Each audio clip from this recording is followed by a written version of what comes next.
AEW Dynasty is in the books. Ian, what's your overall letter grade for Dynasty? Solid show all the way around. Incredible in ring, as always from AEW. I'm going to go with a nice solid 94%. I'm going to go 94% there. I like it. That's an A, and I'm going to agree with you, and we're going to discuss that and much more here on episode 192.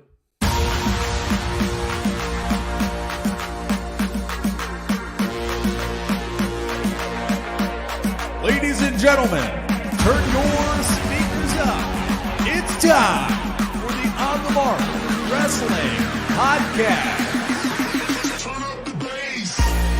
A podcast discussing all things AEW and WWE. Oh yeah! Let's meet the hosts. First, a man hailing from the hub city in Indiana. He goes by @TooSweetKyle on Twitter. The host, Kyle Gagliardi. And your co-host, hailing from the valley of Lake Tahoe. He goes by @JimTuck89 on Twitter. Jim Tucker. And last but not least, hailing from the cornfield somewhere in Indiana, the full-time part-timer, Ian Garavaglia.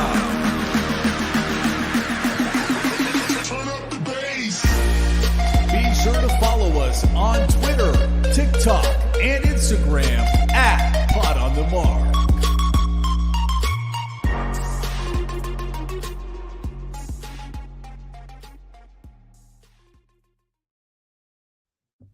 What is going on, everyone? You're listening to the On the Mark Wrestling Podcast, hosted by the Marks, for the Marks, and I am your host, Mr. OTM Kyle Gagliardi, and my co-host, as usual nowadays, is my good friend Ian Garavaglia. Ian, what's up, dog? What's up, dog? Another week to talk about wrestling, and as an AEW guy, not completely anymore. I'm not a full AEW guy anymore. Big W guy. They're doing some pretty good things over there. Big pro wrestling guy. You're a big pro wrestling guy. Yeah, good call. The past weekend with AEW Dynasty, we're going to talk about it this episode. Can't wait. Man, I don't know how you felt after it, but I was top to bottom. It was a great card. I was excited, and I'm excited to talk about it. Yeah, for sure. As a whole, I think my only complaint is the length of the pay-per-views and the days they decide to do the pay-per-views. But obviously, there's probably a lot of things I don't know about that, they have to schedule around. So Sunday, it is what it is. It was a great show from top to bottom. I really don't think there was a bad match. But as a whole, we had a big week in wrestling. A couple title changes in the WWE. The landscape truly feels like the new era going on over on that side of things. But we're going to start with AEW talk. But before we do that, Ian, don't forget, everybody that's listening live right now, don't forget to like, share, do all that good stuff. Spread the word that we're live. We usually are live on Thursday, but Ian, we had to switch things up because there was a big buzz behind Dynasty and the NFL draft is happening tomorrow. Yeah, there's this thing called the NFL, and they pick people, and I guess this Bears team has number 1 overall pick, and they're going to have to ruin another QB. So, yeah, we got to move around that. Like we said, AEW had a program around whatever they had a program around on Sundays. We got to go to Wednesdays sometimes, but that's okay. Yeah, it just means you're getting your OTM content a little earlier in the week. That's right, and the NFL is the biggest thing in the States, so we probably wouldn't get a lot of viewers anyways on Thursday if we tried to go head-to-head, especially with, like you said, our regional audience. The Chicago Bears will be selecting number 1 and taking Caleb Williams. But it is draft season in wrestling, too. The WWE draft is coming up. It starts, I believe, this Friday. They just released the rules. Ian, I don't know if you had a chance to see. What were your thoughts on that? The biggest takeaway that I had was, so all the champions are forced to stay. However, the women's tag champions can be moved. So there's something going to dance around. Something's going to go on with that. I mean, I get it because it's not, those champions aren't from one brand only, technically, because, I mean, Raw and the SmackDown tag champions. Now we have the World Tag Team Champions and the WWE Tag Team Champions. So yeah, that makes sense. like you said, this is the first Triple H era draft. So this really is going to set things into what Triple H is looking for with the talent and the next coming year. It's not just the first Triple H draft, it's the first TKO draft. And we talked about before how they sort of lean into the sport of it all because they are conjoined with the UFC, which is obviously a huge business in itself. So it's going to be interesting to see the setup and how they go about doing it. I'm excited for it. But before we get into our AEW Dynasty review, don't forget to check out the On the Mark Wrestling Podcast.com. It's not just OTM merch. This tapestry behind me you could purchase. We do have Main Event Wrestling merch as well, and you can follow the Main Event Wrestling Network that we are a part of at mainevent_net. Some new content coming out from Tim Vicious. He's got Vicious Chats going on his podcast, and he joined up with the Great Brown Hope, who is one of the bloggers at the Main Event Wrestling Network. Not sure if you got to check that out quite yet, Ian, but it was nice to see the network coming together because that's what it's all about. Yeah, a little behind the scenes. I'm actually going to be watching that video as I am also editing that video for the YouTube channel. So I'm excited to listen in. Alejandro is he's been a great guest, not just on main event stuff, but hopefully on OTM. Hopefully soon. That'd be fun. We can work something out, I'm sure. Get him a guest spot here on OTM. And speaking of guest spots on OTM, don't forget in a couple weeks we will be joined by Trevor Outlaw before Pro Wrestling Ventures takes place in Chicago. I don't know the exact date. I do know it's on a Thursday, but we will be with him on a Monday. So make sure you're following us on all the socials so you know when we go live for that show. I know you're a big fan of Trevor. I'm very excited to see what he has to say. I'm not just a fan of Trevor. I like to consider him a good friend of Trevor Outlaw. I know he's got my back. I think we might have actually spoke genuine conversations about maybe once passing through the hallway, but I know through that conversation that man has my back. We had a great conversation. I think I've had one or two with him backstage as well, but I don't want to peel back the curtain too much. Wait, what? Like I said, we'll bring him into the mix here in a couple weeks. But Ian, I say we get into AEW Dynasty. Like I said, we have a lot to talk about, so we're not going to talk too much about each match. If you didn't know, it happened on Sunday. If you didn't watch it, skip to the end of the episode. We'll probably be talking about WWE then. But for those that did watch AEW, you guys know that we started off hot. The crowd was very hot for this one and excited. You had Kazuchika Okada defending his Continental Championship against Pac. An excellent start to the pay-per-view, Ian. That's something we talked about in the past, is that AEW really knows how to start hot. Like I said, the crowd was very much into this. As much as some of us, mainly me, wanted Pac to win, I think Okada winning is the right decision, and we got a really good match out of it as well. Yeah, my favorite thing about the match, too, was, when you saw the ring entrances, Pac came out first and had an okay reaction. It was like, oh, yeah, we love Pac. The guy could wrestle. And then Okada obviously got the Okada entrance, almost the equivalent of when he first came back in to AEW. Very loud. The crowd is behind him. But the biggest takeaway for me, first of all, the Pac, as soon as he lost, they gave him his respect in the ring, allowed him to come out, soak in the crowd, which I thought was incredible. Obviously, Pac really he's deserves our it. bastard after the match. Yeah, he deserves it because that guy is very good, obviously, and an AEW lifer at this point. And Okada, that's another guy. Like throughout the match, he was getting the biggest reactions. He was being played as the face for the crowd, and he was able to play that United States audience so perfect, and ended up getting the crowd to hate him and give Pac that reception at the end. So that's just credit to Okada and Pac, honestly, to play that crowd how they did and really force down our throats that, hey, we're not supposed to like Okada, which is a new step for AEW because, it's hard to not like him. Exactly. He's a star. Let's keep it a buck here. There's a reason he spent a lot of money to get Okada to come to AEW. I was skeptical at first and making him the Continental Champion that quick. But if we're going to get matches like this, I'm not going to complain because, honestly, if you isolate this match from the rest of the card, on most pay-per-views and PLEs, this is match of the night. It just goes to show you how stacked this show really was. Yeah, like I said earlier, top to bottom, great wrestling, incredible wrestling, and this was the perfect trendsetter for how that night was going to go. Do you think now, and I don't know the specifics, I think he had visa issues in the past, like work visas and whatnot.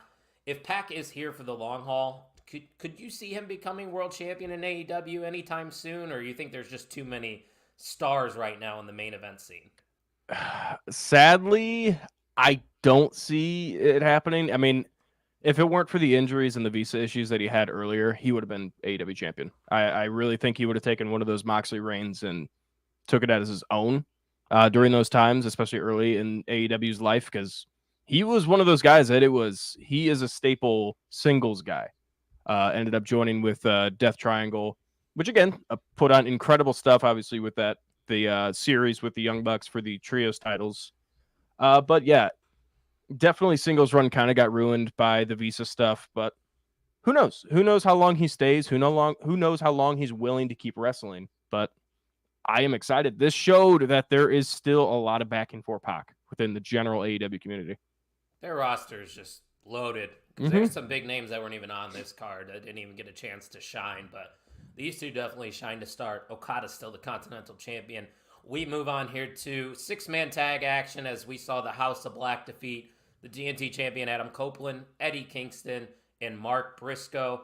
I think you're going to agree with me on this take. The highlight for me of this match had to be Mark Briscoe. I thought he's really coming to his own as a singles competitor in AEW. Yeah, we were texting in our group chat, and I pointed out, I mean, he really has broken away. I mean, obviously, rest in peace to his brother. He's broken away as a solo guy. Sorry to cut you off, but by the way, did you see he gave birth, or his wife gave birth to his son? I did see that. His middle name is Jamin after his brother. I think I did see that. Yeah, that's awesome. Yeah, it's with this match. I mean, at first we were all pretty confused. It was a bunch of champions thrown together against a House of Black, but in the end, it actually made House of Black with the win look a little bit stronger. Malachi Black. I haven't heard that name in a while. Malachi Black hit Copeland with the mist at the end. And I did point out, and you seemed a little confused by it at the beginning, or when I said it. I was going to ask mist usually means one thing, and that usually means a heel run for the guy that got misted. So, I mean, you saw it with Sky Blue. That's about it, actually. I think that's the only one that's transferred over to House of Black. But they're 1-for-1 in AEW with the mist turning into heels. It's a big hit rate. I get what you're saying. My counter is just, why does Adam Copeland need to be heel right now? If there was no title, I would feel a lot more certain about it. I would agree with you. However, since there is a title, it's a face run labeled on it, but maybe this leads down to a feud for that title. Malachi Black could take that title from him. I'm going to go down some fantasy booking here. And that leads to Copeland's heel turn. That's probably going to be my assumption. Listen, I'm not going to sit here and say you're wrong, because I've been wrong plenty of times in the past. I just don't know if that's the direction that they're going to be going in. But I do think Malachi and Adam Copeland is the plan going forward. I would not be surprised if we got that match at Double or Nothing, because I believe that pay-per-view is, a month away now? Yeah, just they're about. They're starting to have more and more pay-per-views added to the AEW schedule. Yeah, and if they're going to keep going with 9 matches per card, we're going to have to figure something out with spanning, because WWE used to have that problem of last-second matches being thrown together when they were monthly, and now they've spaced them out, so it's PLEs of about 4 matches, which they could do. I like AEW. I like Tony Khan, what he's done for the company, but let's space things out just a little much, because I can only pay $50 per pay-per-view, not every month. Yeah, that's even though we got our money's worth, it is a hefty price for most of us. We're not, financially stable like I'm the a child. rest of the people. Eric Douglas said, "Y'all remember when Malachi beat Cody so bad he had to run back to Triple H?" I do remember that. It seems like it was years ago, which it probably was, but that was a moment in AEW. I almost forget about the Cody days, to be honest with you. It's been that. I mean, he's just doing so well in WWE. Yeah. I kind of forget. So, yeah, not much else to say from the 6-man. Solid match. Nothing spectacular, but it was good.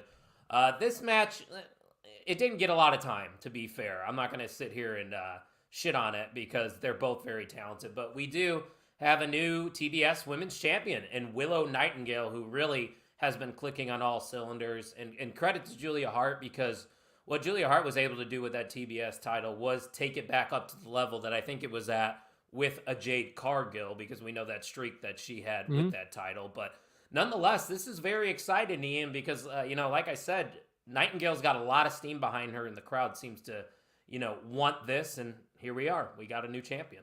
And the best part about this is we got a great champion. Willow deserves it. Obviously, she has stapled herself in the AEW books as a champion, which is awesome. Credit to her. And also coming out of it, you have so many questions. We're filming this right before Dynamite tonight, and we're supposed to have a celebration for Willow. But there's a lot of wild cards. You have Mercedes Moné. You have her faction with Chris Statlander, with Stokely Hathaway. And I mean, still even Julia Hart doesn't need to be out of the question. This could lead to a lot more. And Sky Blue. Yeah, there's a lot more questions that could be answered. I mean, just tonight, that's good booking. Good job, Tony Khan. You got this one right. Willow Nightingale is I hope she carries it at least past Double or Nothing.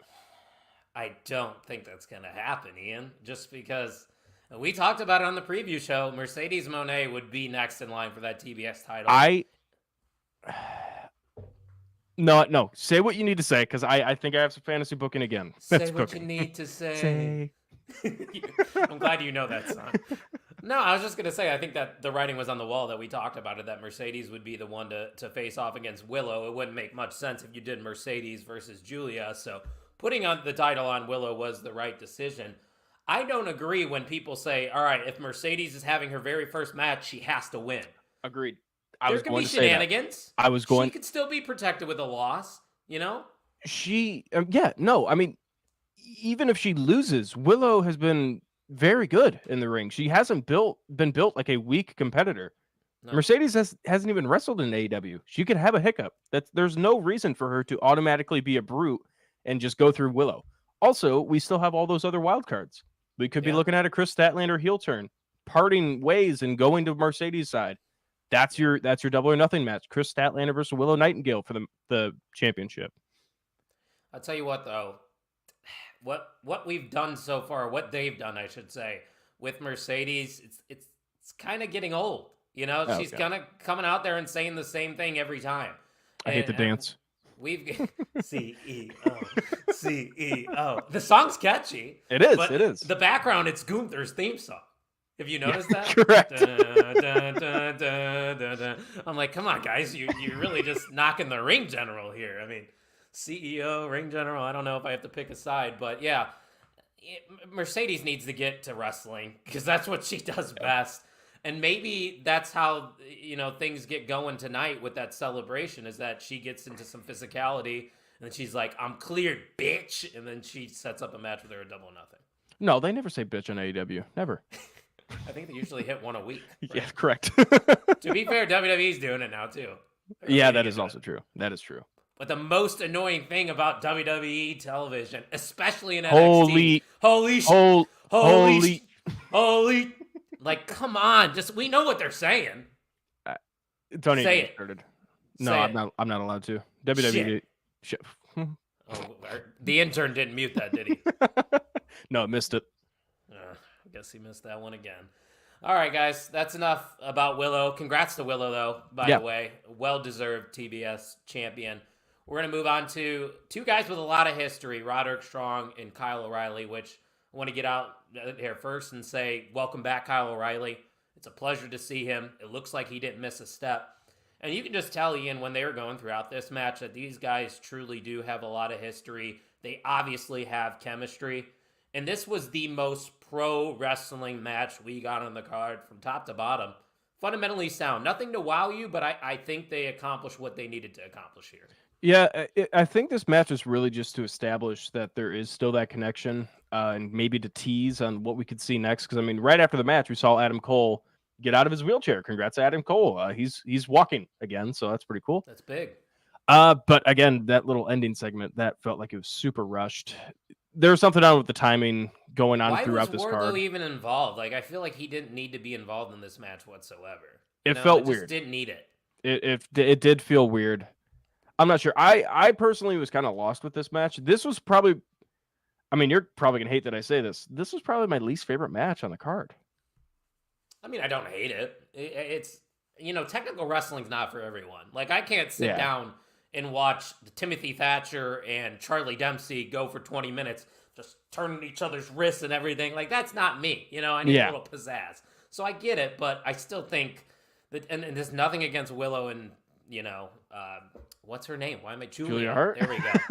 I don't know why I blanked on that. I'm a huge Julia Hart fan. I thought that was probably the weak link of the card. But hey, to each their own. I mean, we both expected Roderick Strong to retain. It's just, what's next? Is there anybody that you could think off the top of your head that might be a good challenger for Roderick Strong? I'm honestly, there are so many titles within the roster right now. Don't even defend it. Let's get back to the whole Kingdom thing and fix it. I don't know how that's going to happen, but we need to get back to booking your faction. That's supposed to be the big deal. It was the biggest deal in AEW going into the new year, besides Swerve Strickland.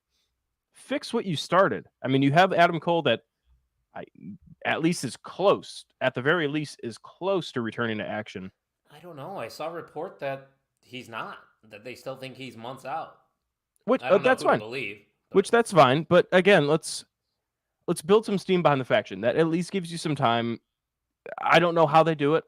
I don't know if it's too far gone down the road of obscurity, but something needs to happen. I don't know what they're going to do with Kyle O'Reilly, especially. Well, and Eric asked a good question. I think he's assuming that Kyle's probably going to get another crack at it because of the Wardlow interference, which that would make a lot of sense. And he asked, who do you think Kyle gets to combat the Undisputed Kingdom?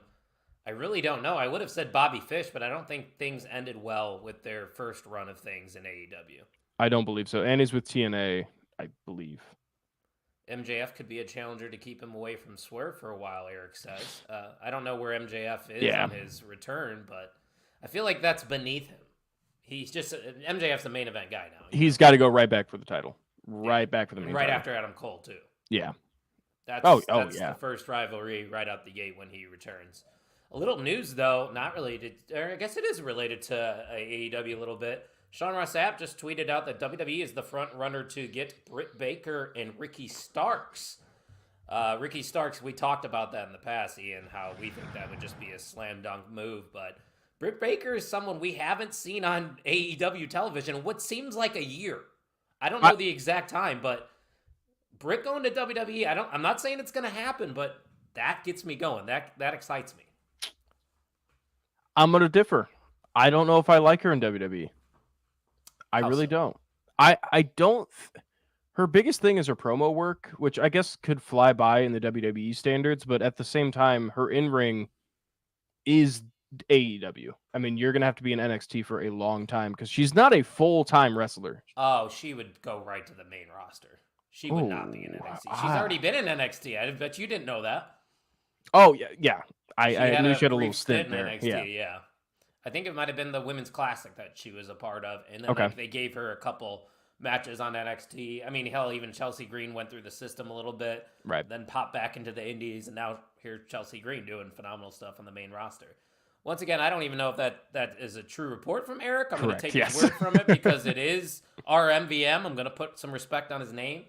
But nonetheless, we move on to a controversial one. Jericho, we know now, went over Hook. In what the match wasn't that bad. Let's be honest with you. I liked the match.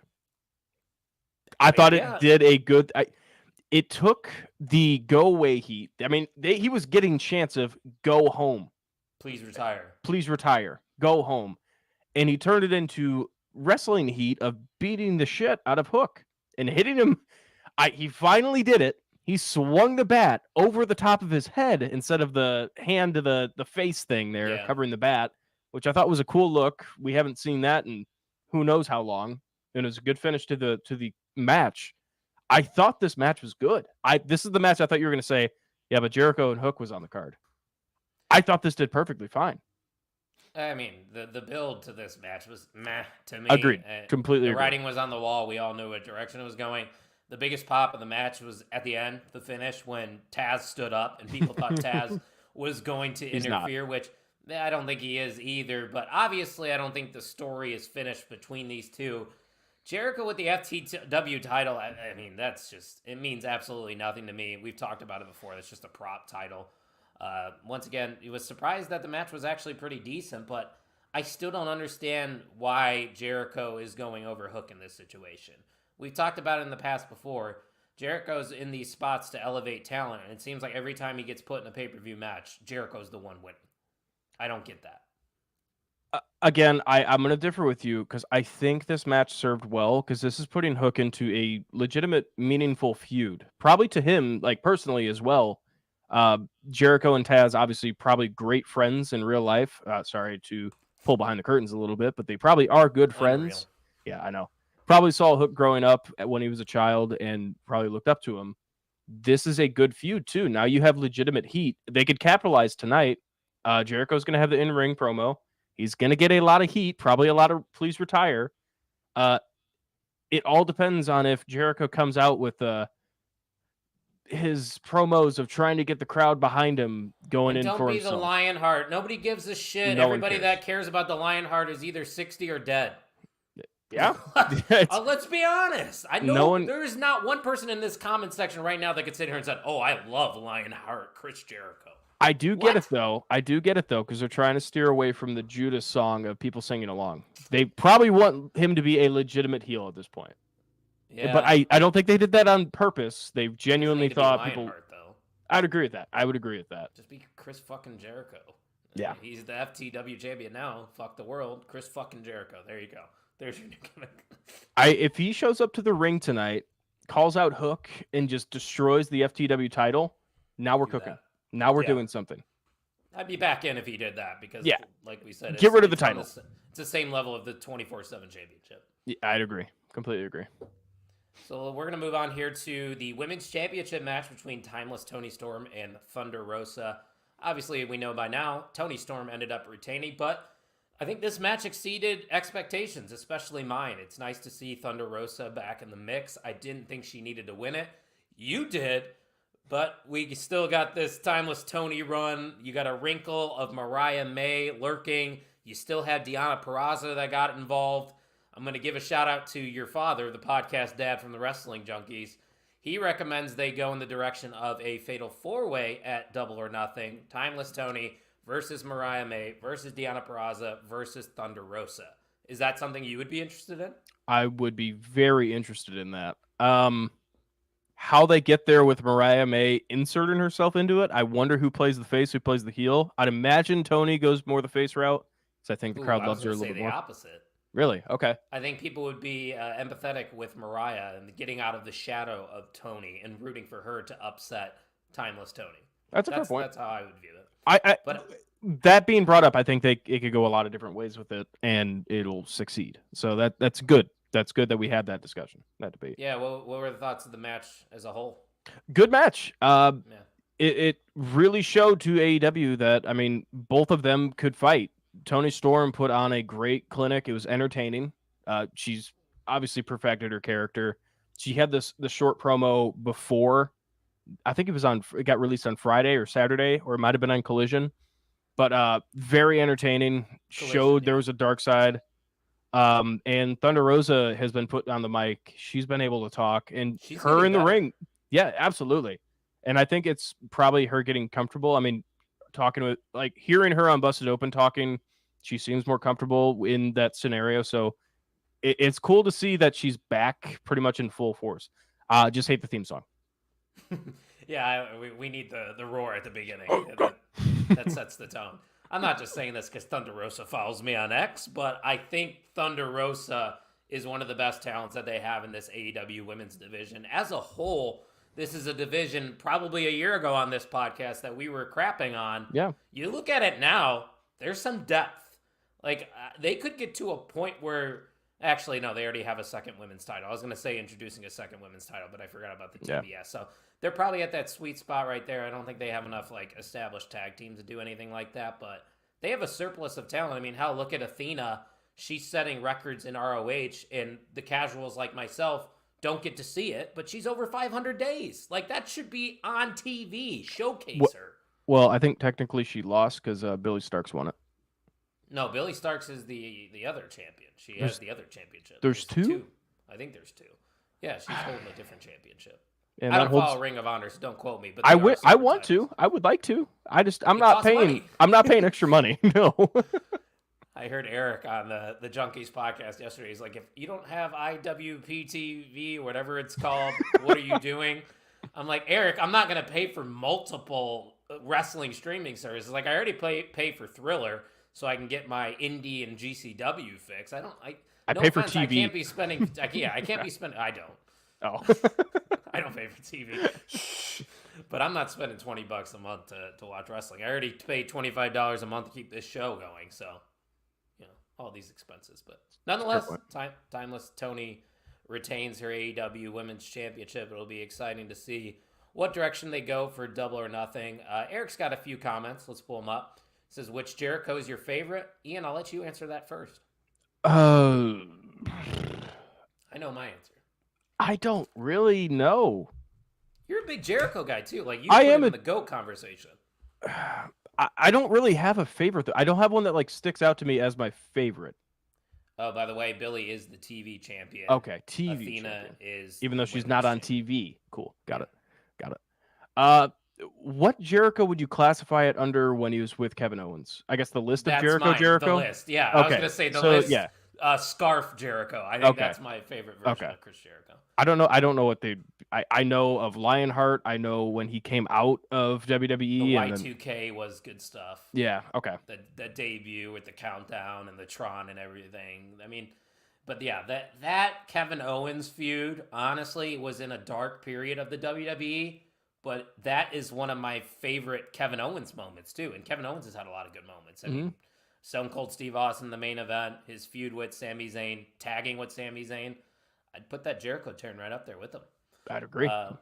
Eric says, Tony Storm is one of those WWE cuts that everyone starts going, it's her fault. No, it was not her fault. It was his fault. Yeah, they just mismanaged Tony Storm in WWE, plain and simple. It had nothing to do with Tony not being talented enough. But, yeah, nonetheless, we got a few more matches to talk about from AEW Dynasty, and then we'll get to the WWE. I mean, what is there to say that hasn't already been said about this one? Will Ospreay versus Bryan Danielson. We went into this, Ian, with high expectations. And somehow, some way, these two exceeded it. And listen, I'm not going to get into specifics into what happened in this match. If you haven't seen it, go watch it if you can. That's the only way to describe it, because from top to bottom, I mean, we talked about it before. These are two of the best in-ring competitors, maybe of all time. And they proved it here at AEW Dynasty. What a match this was. Yeah, the biggest part, obviously, was the ending to the match. In real time, I thought Danielson got dropped on his neck. And the crowd went silent. Like, silent. And they sold it perfectly well. Ospreay obviously won in the end with the hidden blade. It was phenomenal throughout the match. I mean, they started in a more technical route, a little slower, a little playing to the crowd, trying to get the crowd into it. The crowd was still into it, though. Oh, yeah. Oh, my gosh. If you're throwing Ospreay and Danielson into it, I mean, they can start playing chess in the middle of the ring, and they're gonna be selling. Rock, paper, scissors. Oh! Oh! I mean, when have you ever heard a crowd chant, "We're not worthy"? Yeah. I've never heard that. I don't know if I've ever heard that one. That one is pretty good. Justified? Justified. We're not worthy chants. That is my new favorite running gag on X, is Tony Khan every time. Justified. This is awesome. Like, use another word, Tony. It's okay. But he probably just has copy and paste and whatnot, and he just sends it out or something like that. But yeah, Will Ospreay is the one that went over. But when I look at this in hindsight, I wanted Danielson to pick up the victory because, we talk about it, he never picks up the big one at these pay-per-views. But I think knowing that, I almost forgot that Will Ospreay won this match and that they just put on a good wrestling match says all that need to be said. And I'm not mad that Will Ospreay got the win here. No, and this sets up a feud with Ospreay. I mean, you still have some tension between Ospreay and Danielson after, and you saw that nice side of him and staying away from the Don Callis family. Don Callis family got pretty much into the ring and they wanted to stay on Danielson. He's like, no. All right, we're done here. Brought Danielson out of the ring. Thought was cool. This obviously probably going to set up a Blackpool Combat Club versus the Don Callis family. You already have Moxley facing Hobbs tonight for the title. I'm excited to see where this goes. Obviously, inevitably, Ospreay breaking from the Don Callis family. What he does from there, not sure. But again, this is stuff that is setting up feuds even after the pay-per-view, which is I always love. That's always a plus. Yeah, and I've been watching wrestling since 2011. So it's been 13 years now that I have not missed an episode of AEW Dynamite or WWE television since then. This match might be my favorite match of all time. And that says a lot because I always go back to John Cena versus CM Punk at Money in the Bank 2011 because there was a story behind that and the in-ring stuff was phenomenal in itself. But from an in-ring standpoint, from an athleticism standpoint, like you're not going to get two better wrestlers. And like I said earlier, exceeded expectations, which is crazy because they were already through the roof. This is 100% the best AEW match ever. I don't think there's any question with that. Match of the year, definitely up there. Eric says give Hobbs the title. I think that might be too soon to swap the. It's for the IWGP title, isn't it? That would mean Hobbs needs to go to New Japan. That's a no-go. Yeah, I don't think that's going to happen, Eric. But yeah, Hobbs winning a title would be something nice to see. But eventually, any other remarks about this match of the year that we can probably pencil in for our OTMEs? Nothing I could put into words. No. Yeah, that's where I'm at too. Like I said, just go watch it if you haven't, because that explains it all. And to follow it up, it had to be a tough, act to follow, but they definitely followed it here with that ladder match between the Young Bucks and FTR. The Young Bucks end up becoming the first ever 3-time AEW Tag Team Champions with the help of Jack Perry, who made his return. He did a rung-in with the hood on. For a second there, I thought it was Solo Sikoa coming in for the Samoan Spike. It was not. It was a great reveal, great crowd reaction. The match itself was phenomenal. I mean, you know what you're going to get out of these ladder matches, Ian. It's usually a car wreck. And whenever FTR and the Young Bucks go at it, it's always good stuff. Yeah, my favorite thing about these AEW pay-per-views is I usually end up having like friends over that don't watch wrestling, and we're usually just hanging out in general, and I have to tell them to shut up when I'm watching. It's a lot of that.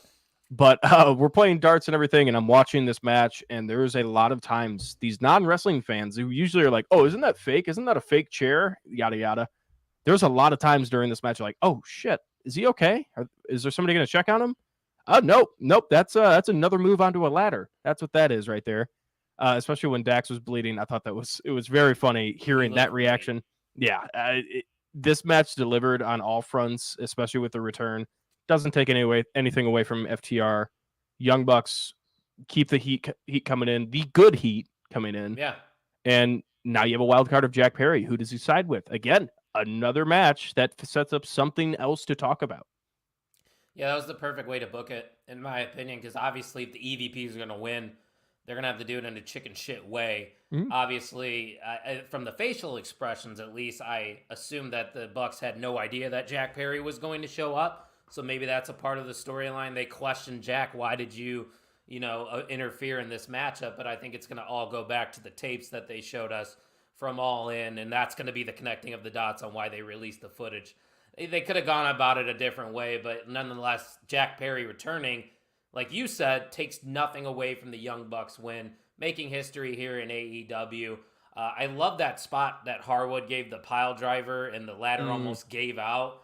I mean, there was just so many spots in here. Like you said, the casuals were watching. I was even questioning, are they alive? Are they going to be okay? Because I think they went through about 4 tables in this match. Yeah, it was very fun to watch. This was one of those car crash AEW matches that you knew what was going to happen, and they delivered, like I said, on all fronts. Well, there was psychology to it as well. Like it wasn't spots for spots. Like they actually had a flow to it, and that's why I put it on my match of the year list, Ian. Wow. In the last 5 days, that's crazy to say, I've added 3 matches to my match of the year list. Danielson, this match. Whoop that trick. We're going to talk about it. We'll talk about it. Yeah, we will talk about it. So there's a little hint right there for the main event of OTM. But yeah, Eric Douglas says the scapegoat is back. It's going to be cool to see how the crowd reacts to Jack Perry going forward. I was going to ask that. How do you think they should go with Jack Perry? I personally hope they booed. Oh. I think you got to boo them, but I don't think they will. I think AEW honestly needs to lean into the AEW side of fans. I think they need to push him as a face here. you might as well capitalize on what Jack Perry has, gotten himself into. And it's not necessarily a reward for what happened, which we're not going to talk about it, but at the same time, it's drawing in people and it's drawing in the AEW lifers. So why not? Why not do what they tried to do with Jungle Jack Perry? It's a brand loyalty thing. I think how the AEW fans are going to view it. Like CM Punk left and went to the other company. Fuck that guy. Jack Perry's the one that's still here. We're going to support him. Which I could see the crowd, because I think he's been getting more of a positive reaction. He has. His pop for his return has been great. There's been a lot of his house shows that he's been to. That Chicago people are show loving him. that New Japan just did. He got a positive reaction. People are loving him. So why not? No, I'm not gonna dive into it. I don't hate. I'll stand on. I don't hate Jack Perry. That's fair. We got a time crunch here. We got one more match from Dynasty to talk about, and then we'll dive into the WWE, because Dynamite is happening in 19 minutes from now. But I got a question for you, Ian. Whose house? Swerve's house. Yep, that was wow. The match was okay. I'm not going to sit here and say the match was great, but the match didn't need to be great because we had plenty of other great in-ring matches. It was perfect psychology with Joe just being the big bad heel. And Swerve finally getting his moment, the first ever Black World Champion in AEW. Like I said, you don't really need to talk about the match, just what a moment it was to see Swerve finally get his shine. This is the right guy, and it's pretty cool to see, like, especially him talking on Twitter and everything. This probably means a shit ton for him. He went through the NXT run, got let go, and he had to fight. Bro. He had to fight his way back to the top, and it was awesome. It was a cool moment to see him lift that title up. Yeah, for sure. It's just one of the many moments that happened at AEW Dynasty, and I think a lot of people are going to say that Samoa Joe was a transitional champion. I don't view it that way. I think he was the savior of AEW in a sense, because they were once again going through outside of the ring scandals, and Joe is the most consistent guy you could put in that position. He's the guy you want holding that belt. He's been around the globe. He's done it all. And I think he was that perfect guy for Swerve to get the victory over. That is the perfect way of stating it. I was going to say, without Samoa Joe holding that title, Swerve winning does not go as well. He is absolutely perfect. He is I'm going to steal it from him, but he is basically the final boss that Swerve had to go through to earn that title, and he did it. What was that? What was that face? I want to do the Rock eyebrow, because you said final boss. I only know one final boss around here, brother. Nonetheless, Swerve, it's going to be interesting to see how long this run is going to be. I would say that you need to give him a pretty decent reign, because the build and the chase for Swerve was long, similar to it, not as long as Cody, but similarities are there. So I think Swerve should definitely run with this belt at least to All In. This is one of those title reigns where you kind of have to play it by ear and see how the crowd reacts. Honestly, every single week with Swerve with that title, I'm interested to see where they go next feud-wise. I don't know who they challenge him with, because he's... Maybe go back to that well. Got to settle that feud at some point. Maybe. Yeah, what are they at? Like 2-1 right now, I think Swerve has the advantage of? Yep. Oh, man. No, I think he's 3-0. Is it 3-0? I believe he's 3-0. That's the case. If Hangman was going to be the next challenger, you would think Hangman would have to get some revenge, but there's no way they're going to have Swerve drop the title that soon. Not a shot. I maybe Hangman sides himself with the Elite. Maybe. Again? Yeah. Go back to that again? I don't know. Yeah, a returning Hangman is going to get a lot of love. I don't know. Yeah, that's true. Interested. We're asking questions, which are good questions. They have a lot of talent. Exactly. It won't happen, but I would love to see a returning Miro. Miro versus Swerve, that could be good stuff too. Yeah. Eric says, any news on Juice Robinson's return? I don't know. I haven't heard anything. I also don't know why he's even off TV. Do you know? I am not sure. Maybe he's over in New Japan? I don't think so. I don't even think he's wrestling right now. I don't know if he's injured or whatnot. Maybe Eric will tell us. Joe is AEW's Becky Lynch. The main champion went down. It's okay. We still have them, and they can run with the belt for a while. I see that comparison. When you put it that way, yes. When you just say Samoa Joe is like Becky Lynch, I'm like, eh. They look a lot different, that's for sure. Eric's right. 2-0-1, the third match was a draw. Yep, that's right. Okay, so that makes a lot of sense. So yeah, congratulations to Swerve Strickland. I mean, he's going to get the You Deserve It chance tonight, which he deserves. Mm-hmm. So I'm excited to see the reception that he gets and what is that next step for Swerve Strickland as AEW champion. But I already asked you your letter grade at the beginning of the show, so I don't need to ask you again. But I need a little breather, so why don't we hear what the listeners are saying about the On the Mark Wrestling podcast? What's everybody saying about the On the Mark podcast? It's just insane, and I love it. Non-stop hardcore energy. Unlike any other. It's a great show. We'll be right back after a brief intermission.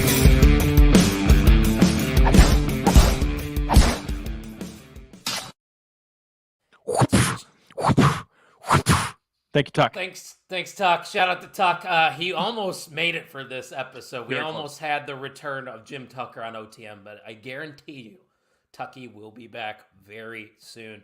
Ian, let's pivot on over to the WWE. A couple things I want to touch on from Monday Night Raw. One of them being a little dissension in the tag team division. It's not just Imperium. You saw Tommaso Ciampa after DIY's loss kind of, not show respect to the Awesome Truth and just shrug away and walked away from the scene. And then we had Ludwig Kaiser turn on Giovanni Vinci in a similar way to how Kaiser attacked Kofi a couple months ago. First off, I'm very surprised that they split up Imperium before they even gave them a tag team run. But I thought this heel turn itself was very well executed because the crowd was really into it. Yeah, I mean, this was one of those times after the match had concluded. Kaiser, like it made it seem like, oh, this is just gonna be another week. We'll have to wait till next week till we see some actual dissent. And I thought the fight was absolutely brutal, and I think it needed to be because these two guys they're basically like stone cold killers. They don't talk. They need to do something out of it. Or not. Kaiser obviously talks, but I thought this breakup was perfect. And leading to the backstage, you have Gunther standing there saying, or he said something to the point We're of, on you the same page or something. Got the job done. Yeah. I'm wondering what they have in store for Vinci.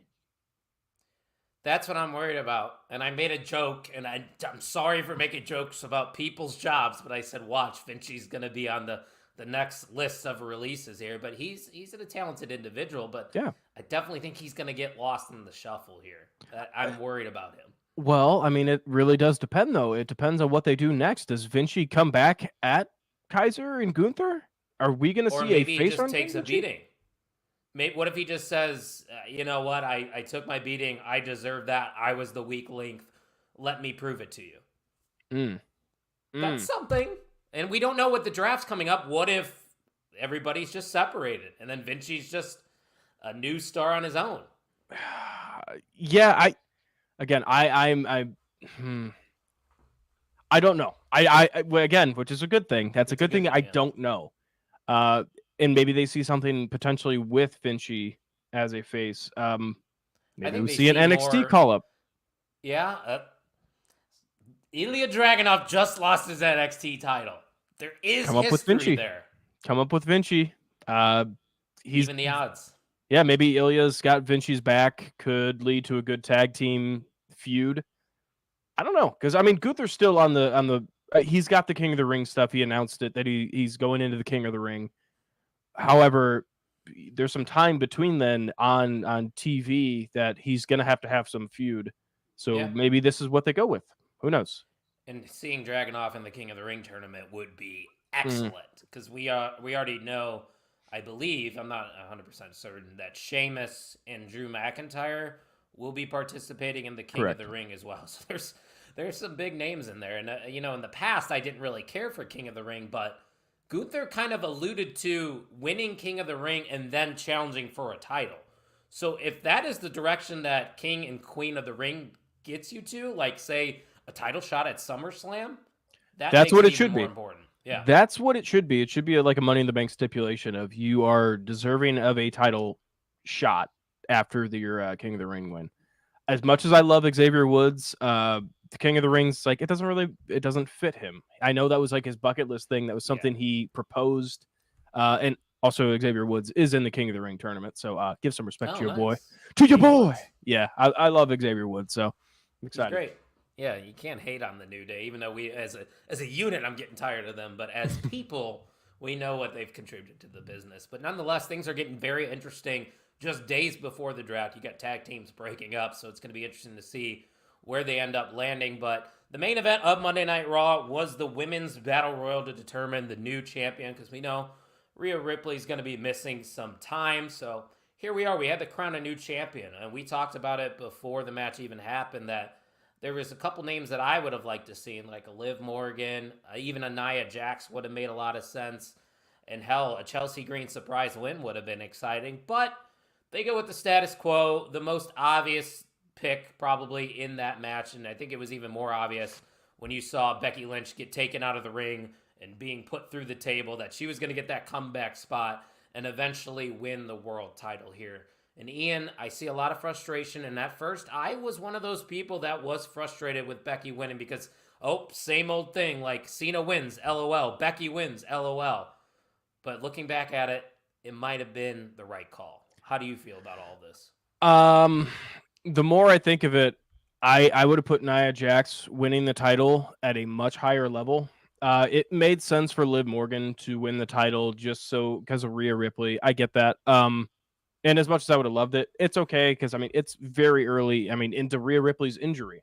How long would Liv Morgan hold that title? How long could she hold that heat, especially have that feud with the Judgment Day for Rhea to obviously come back and challenge her for that title? So I'll cross Liv off the list. As much as I would have loved to see it, we still have some feuds to build her up. And the Liv Morgan Revenge Tour, it ain't much of a tour if you win the title right away. Off the first stop. I should have known that. Like, I was sitting here, I'm like, Liv Morgan makes sense because you have the story with Rhea Ripley, but there's so much time. Liv has to struggle a little bit here, you know? There has to be a roadblock or two. I don't think she has to struggle. I think they need to fill that time for Rhea's injury. Like, Liv will hold that title if this is where they end up going with it and it involves a title. I think it should. It'll be a short reign for Becky.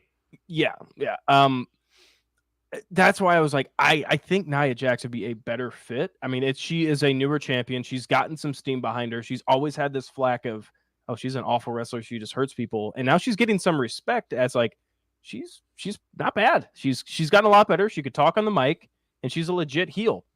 When's the last legit heel as a women's champion? Besides our latest Charlotte. Yeah, okay. Charlotte's I guess like that's the fair. most natural heel. I mean, but there's not many. I get your point, but Becky winning it is easy. It's an easy decision. It's the safe decision, but sometimes safe is the right decision. And like you said, you got months to fill now. Liv Morgan can be on that chase to eventually get the title from Becky. And then right after that, you have the returning Rhea Ripley to set up with Liv. And let's not forget that Liv and Dominic had a little stare down backstage. I know Dominic's hurt, but if you have a story of Liv trying to take Dom away from Rhea, that's money right there, Ian. That's good stuff. Dom is getting thrown around like you know what backstage right now. He's a part of about 4 different groups at the moment, and then with Liv. This is true. Yeah, Dom's got a lot going on, and he's not even able to compete. So good for Dom. And good for Becky Lynch, 7-time women's champion. I'm not going to sit here and call her overrated because the person I wanted to win didn't win. Suck it up. You're not going to get what you want all the time, people. Becky Lynch is the man for a reason. That's why she's the world champion. Eric goes on to say, I think Liv wins at Backlash. It's so much bigger for her to win a one-on-one match and pin Becky, something she's never done. I do agree that she needs to pin Becky clean one-on-one, but Backlash is very close to right now. I don't think a 1-week Becky Lynch title reign does anything. No. That's too quick. It's not. Clash at the Castle, though, that could be it. When is that? June. Oh, okay. Becky holds it for 2 months. That's not bad. Yeah. That, you have Money in the Bank, or SummerSlam. And we still don't know what Rhea's timetable is. So that... Yeah, exactly. That's what I'm saying. This could either be like a 9-month injury. This could be a 2-month injury. We don't know at all. I've seen 6 months is what the official report was. I'm not sure if that's accurate or whatnot, but we also know Charlotte tore her ACL, and she's probably already running marathons right now. She's a freak. She's a spectacle. Yeah, She's a that's freak. for sure. Last thing we need to touch on, talk about black excellence this week. Trick Williams becoming NXT champion. Whoop that Trick. When he won the title, the cameras were shaking in the NXT arena. It was an insane atmosphere, and that doesn't take anything away from Ilya Dragunov. He was the champion for 200 days. That dude has great matches with anyone, but Ian, it just was time for Trick Williams to hold that gold, and what a moment that was. It was, and I will be honest, I'm going to let you talk more about this segment because I was not able to watch it live. I'm going to try to watch it tonight, watch back the match tonight. Watch the match. Match of the Year candidate, dude. These two have had 2 Match of the Year candidates this year. Interesting. Okay, so I will try to watch that tonight. But yeah, like we said, he is the face of a brand. I mean, that's NXT has been utilizing Trick Williams to the best of their abilities. They still have the Carmelo Hayes in the back burner. I'm excited for that. He's going to be on the main roster, though. And I heard that NXT champions can't move either in the draft, so Trick's going to be staying in NXT for a little longer. So that feud's probably delayed a little bit. I was about to say, how do they... Oh, I don't know if I like that. They had closure. He won the steel cage match the week before beating Dragunov. He beat Carmelo in the steel cage. So fair. Okay. They closed the book on that. But nonetheless, I know you didn't get to see the match. If you haven't got to see the match, if you're one of the people watching right now, go do it.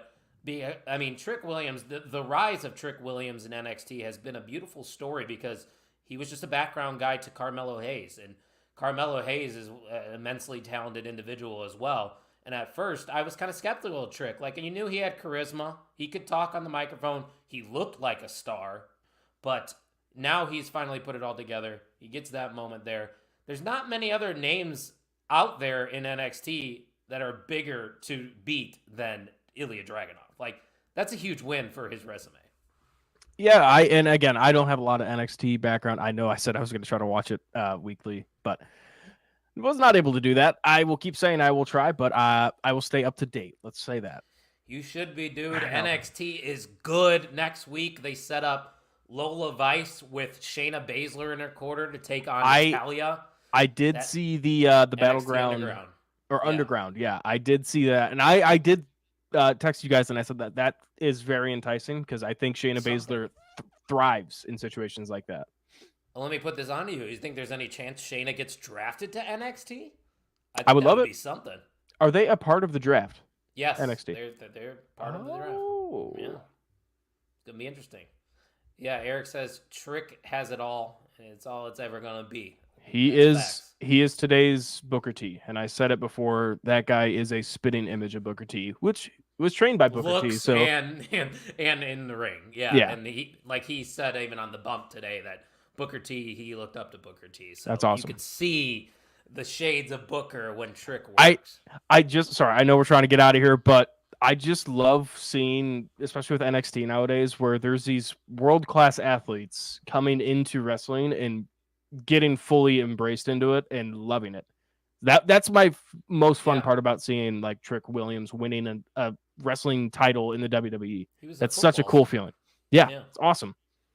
It is cool. So congrats to Trick, congrats to Swerve, and just overall a great weekend in professional wrestling. We are at that point of the show where we give out the MVM of the OTM podcast. If you don't know what the MVM is, it is the most valuable mark. It goes to the person that's commenting the most, giving us the best questions in the chat, and just overall good vibes. And we only had one person commenting today, which might be a record low. I don't know if it has to do with the fact that we are recording on a Wednesday and we typically record on a Thursday, but I'm looking at you, the OTM universe. You got to be better than this. We got to have a better competition because we have an and still MVM of the On the Mark Wrestling podcast, Mr. Eric Douglas. Credit to you, Eric. He came in about legitimately 2.5 hours before the show started commenting, so that's hard to compete against. Congrats, Eric. Yeah, Eric was grinding early in the pre-show, and he made it here to the main event to retain, and now will be a 2-week champion, so kudos to him. Ian, we are literally at the start of AEW Dynamite, so I say we wrap things up. Don't forget, everybody, to check out our merch site at the OnTheMarkWrestlingPodcast.com. Also, follow the Main Event Wrestling Network at main event_net. I know we have some wrestling coming up next weekend. Yes, next Saturday, Backlash will be going down. So be on the lookout for a main event mixer either before or after Backlash, and show some love to the rest of our network brothers. Ian, any final remarks before I take us away? I do not. I think, I mean, as the AEW spokesman, I guess, of this podcast, I think, especially after this past weekend, they have really established they're in a good spot, especially all the fiasco. They've left that stuff in the back, even though they had that 1 week of being really stupid with the promos that they did. Will Ospreay. They've moved on, and I think this is, again, I know we keep saying new era within wrestling, but I think this is kind of a new era with AEW. Yeah. I'm excited. I'm excited. We're about to watch Dynamite too, so. Yeah, good thing I got that bitch recording. I will upload this thing, and we will be on our way. So as our co-host would say, it is a great time to be a wrestling fan, and thank you everybody for listening to the On the Mark Wrestling Podcast.